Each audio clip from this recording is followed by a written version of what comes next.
You are tuned to 24 into 7 channel of All India Radio. The next episode of the series, Know Your Sports. Today we are going to talk about combat sport Wushu. And we have in our studios coach of the national Wushu team, Mr. Rajveer Singh, talking to Nitish Arora. Friends, in this fascinating journey of knowing various sports, today we are taking another martial sport. And of late, India is doing very good in it.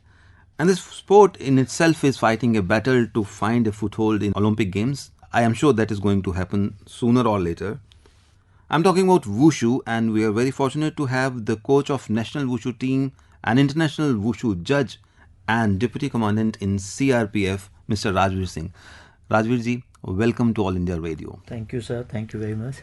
The name is slightly different from other games. So let's start first from knowing Wushu. What exactly this sport is? Wushu is a Chinese martial art, Chinese traditional sport which pays attention to both internal and external activities. Wu and Shu, there are two words. Wu means war, Shu means art.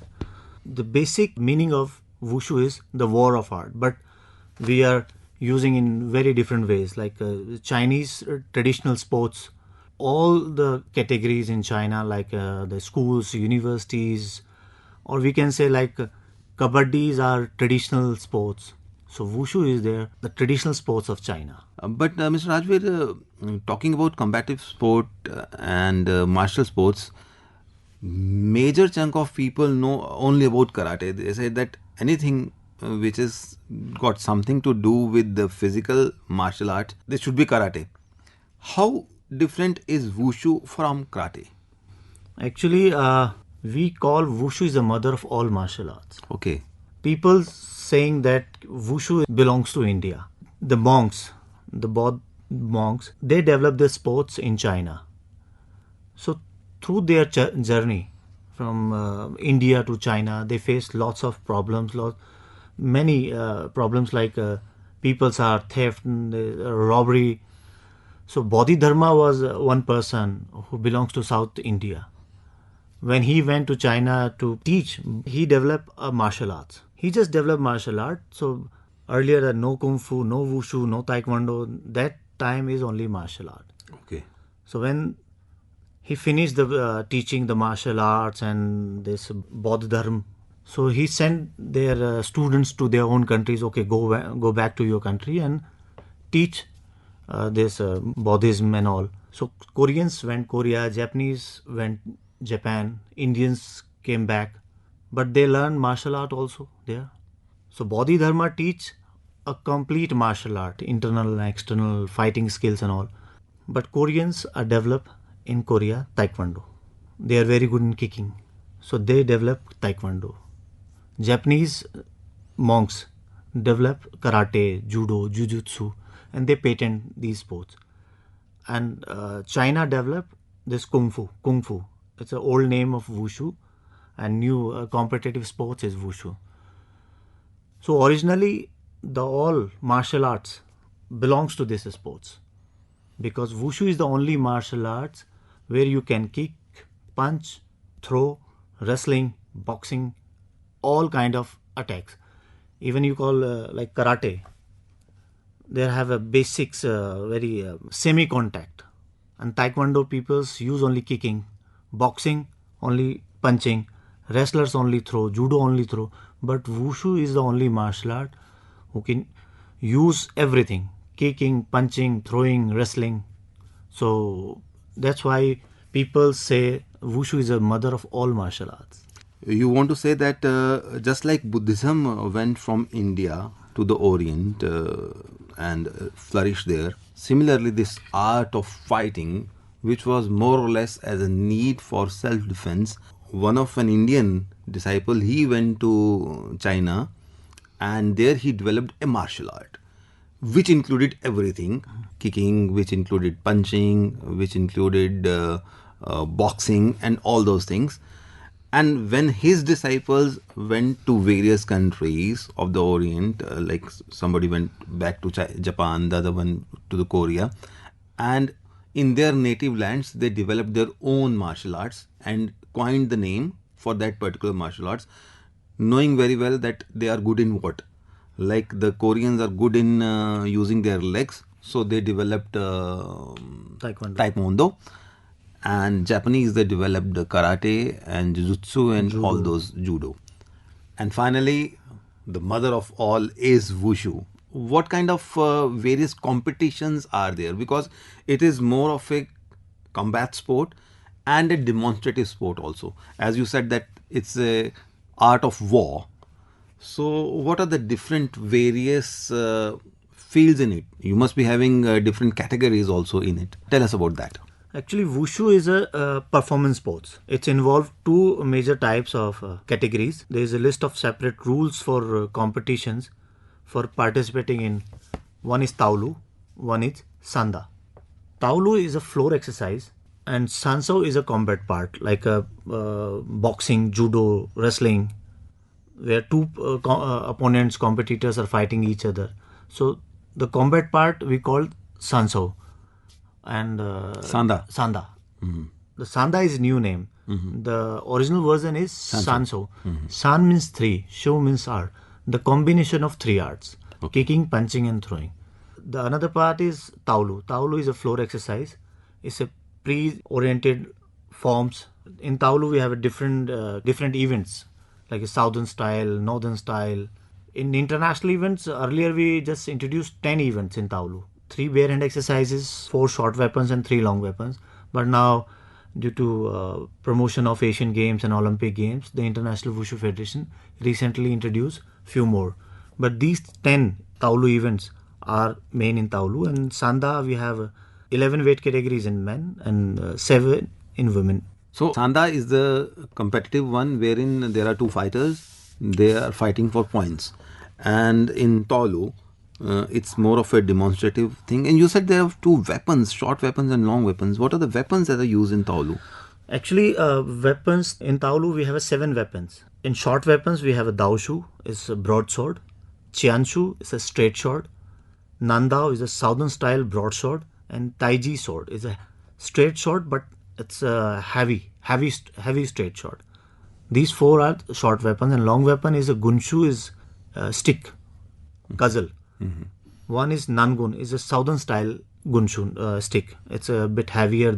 So in Taolu, when you have weapons, they are also for demonstrative. Not that 2 people are combating with those weapons. It's only demonstrative that you're doing a set of exercises for getting marks. Do we have belt grading system also in Wushu? No, Wushu don't have any belt grading system. And Taolu is a routine comprised of continuously connected set of predeterminative techniques, choreographed with weapons, without weapons, and they have a certain time limit. Each events have a different. You perform your set of exercises, your routines in a limited time period, which is that vary from competition to competition? Yes.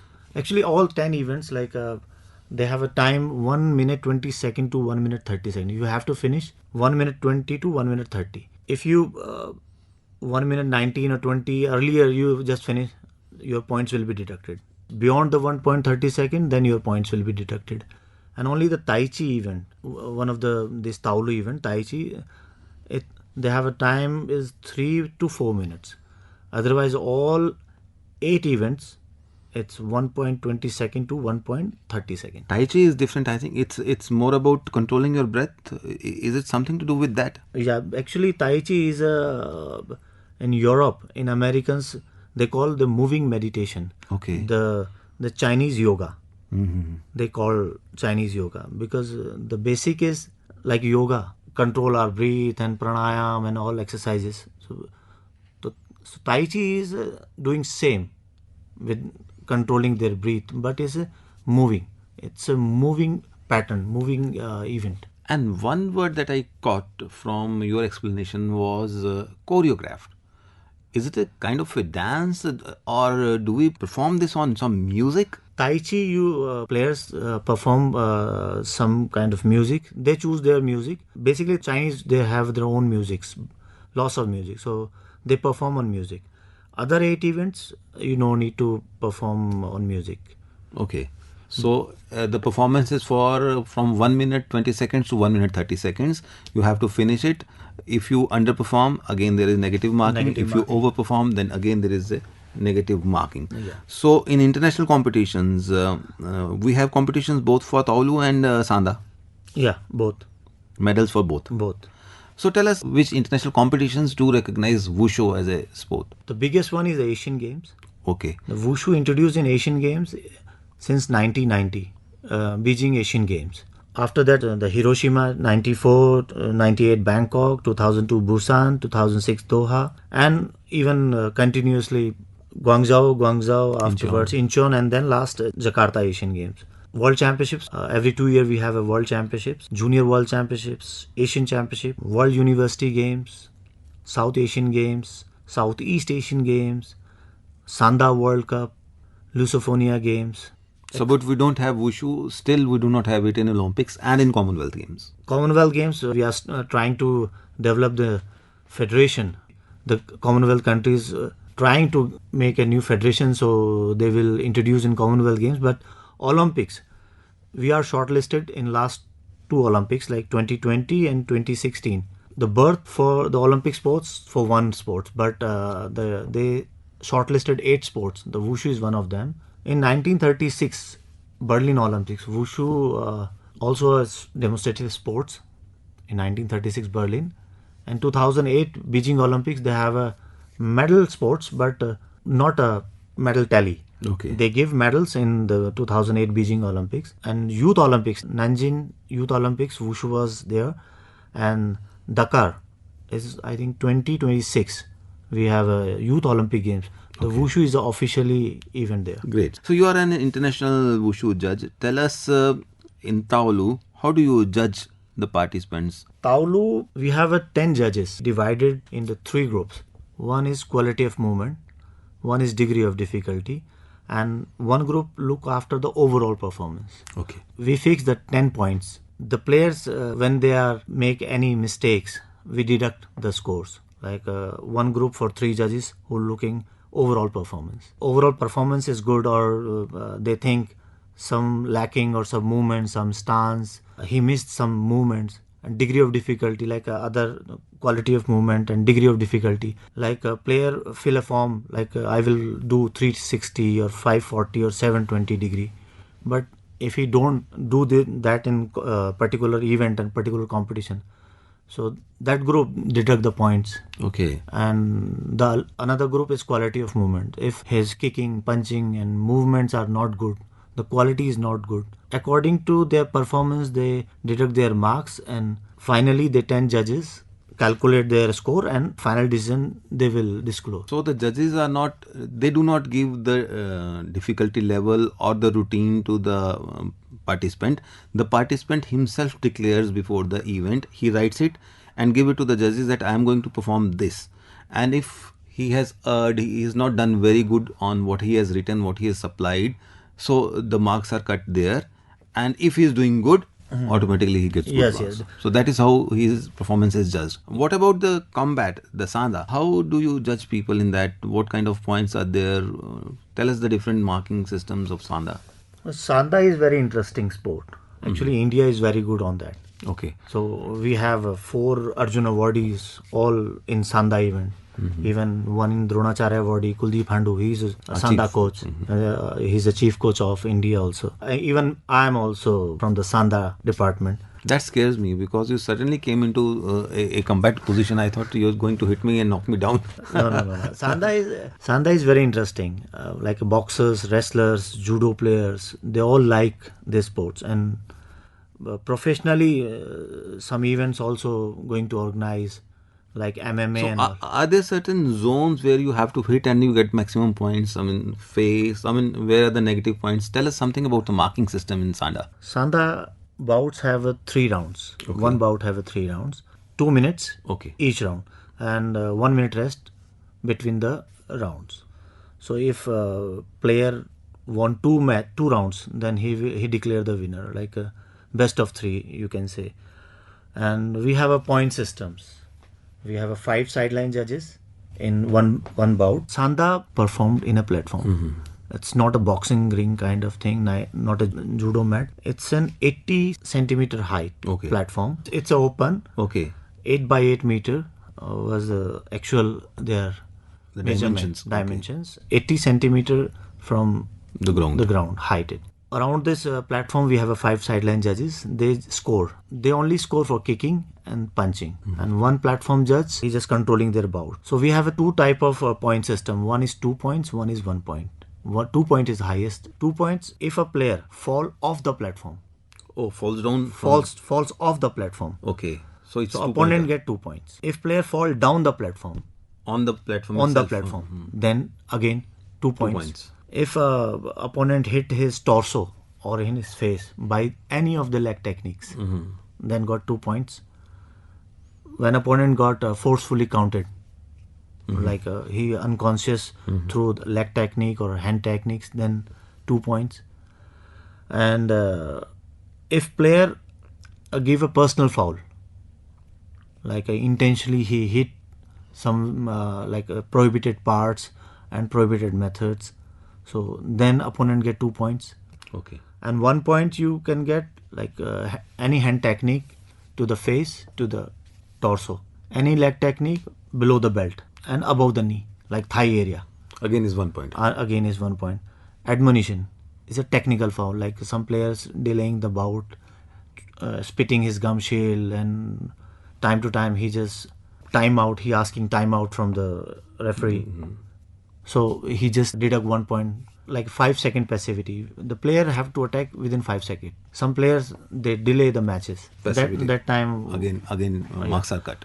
And throwing technique also. The both players when fall down in the platform, those who down first, the 1 point deduct that player. And the upper side player got 1 point. Okay. That's interesting. Friends, if you understand, I think the game is of 2 plus 2 plus 2.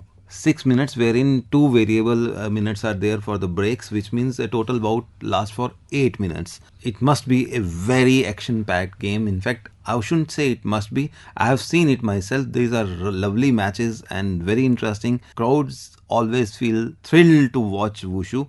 And Wushu, I think, is already on very good, solid ground in India. What is the status of Wushu in India? How good are we in international levels? In Wushu, we are in world championship, world level, we are almost top 5 or top 6 countries. But recently, last a few years, 8 to 10 years. In Asian countries, we have position above like 6th or 7th, 5 or 6 position, 5th and 6th position, and world championship also. Only Russia, Iran and China are better. India, Philippines, Vietnam are equal. Our base has increased and there are lots and lots of players, both women and men. Good players are there, and we hope to crack into the top 4 any day. Any day, because some of our player beating China. The China is world champion, and few of them already beat China. Numbers of players are increasing in India. There is one big takeaway from today's interview from Mr. Rajveer Singh, that he said that perhaps Wushu should owe its origins to India, and from India it went to China, which I don't think that China is ever going to take it very lightly. It's something which needs some study, and we all should be more than happy if its origin is found in India. What is the right time to start this game for any kid who wants to start this game, and why he should select Wushu? The Wushu is all mother of all martial arts, and all kids must learn Wushu, just not because of for their career making, or not just for the medal winning in the international events, but for the self-defense also. If you learn Wushu in early ages, or you learn Wushu in any ages, for the girls, for females and for senior citizens, it's a very essential for their self-defense also. So friends, apart from being a competitive sport, apart from carving a career for yourself in this particular sport, according to the international coach, Mr. Rajveer Singh, one should always learn a martial art for self-defense, because you never know when it is required, and that really gives you a boost in your personality. Thank you so much, Mr. Rajveer, to be our guest in today's program. Thank you. Thank you. Thank you. You just heard National Wushu coach and International Wushu judge, Mr. Rajveer Singh, in the series Know Your Sports, in conversation with Nitish Arora, telling us about Wushu. We welcome your suggestions and comments regarding our programs on our mail ID englishsw@gmail.com. This broadcast came to you on the 24/7 channel of All India Radio Delhi. Please stand by for the next broadcast.